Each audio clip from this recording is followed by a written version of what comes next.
The Heartbreak Kid Shawn Michaels and the Olympic gold medalist Kurt Angle both have a strong claim at being the greatest in-ring performers in professional wrestling history.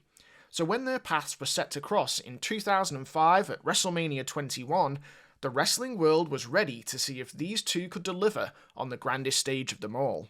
For myself and many others, what occurred exceeded expectations and delivered what can be argued is the greatest professional wrestling match of all time. Welcome back to One Fall Theory. Today, we're going to be looking at Shawn Michaels' 2006 autobiography, Heartbreak and Triumph, to gain a first-hand understanding of how Michaels experienced this all-time classic.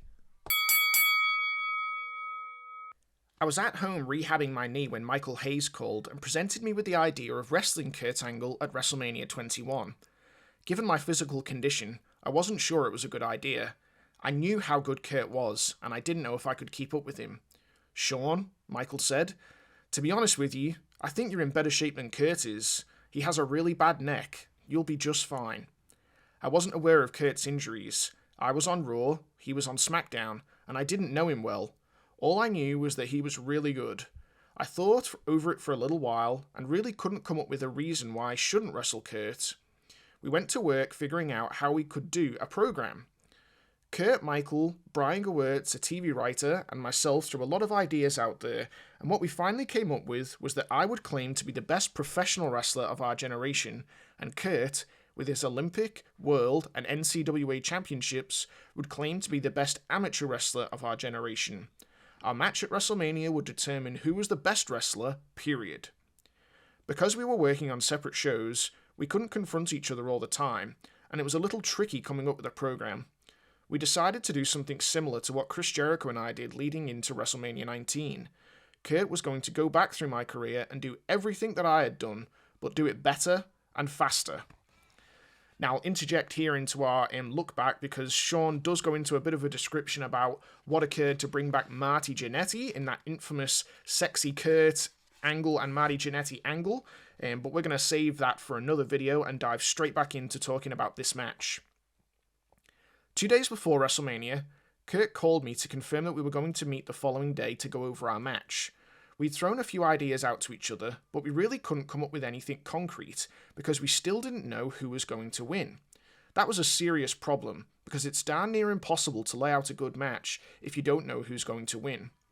We were discussing this when I said, "Kurt, let me tell you what, this is my feeling and you relay this to whoever you think needs to know.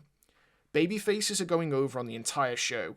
Batista's going to win the World Heavyweight Championship, and John Cena's going to win the WWE Championship. That means we're going to need heels to work with them. If you stay on SmackDown, you'll have to work with Cena. If you come to Raw, you're going to have to work with Batista. I'd be more than happy to put you over. I think at this point in my career, losing doesn't hurt me. All I want to do is tear down the house. That's how I get over."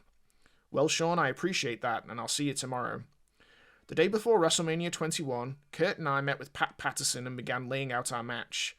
Pat had retired a few months earlier, but when he found out Kurt and I were going to wrestle at Mania, he'd become all excited and unretired for this one match. I was glad to have him with us. There's nobody better than Pat when it comes to designing matches. We came to working out the finish, and I suggested that I should tap out to Kurt's ankle lock. I figured if I was going to lose, I wanted to lose to his best move. Once again, Kurt said, "I appreciate that." Pat didn't say anything. He simply looked at me like, "You've come such a long way, my boy." By now, you've heard me say this 100 times.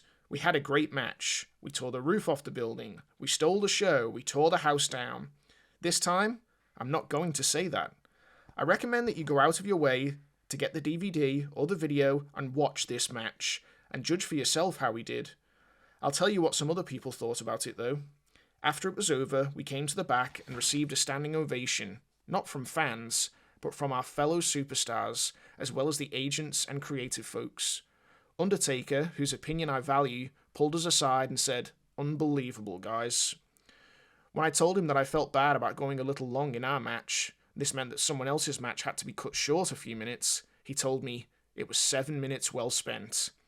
Hunter told me not to worry about going long either. "Who cares?" he said. "You guys were great." Bobby Heenan, the legendary manager and announcer, called me. "Shawn," he said, I got no reason to blow smoke up your rear end unless you want to pay my mortgage, but I just had to call you. I love this business, and this business means everything to me.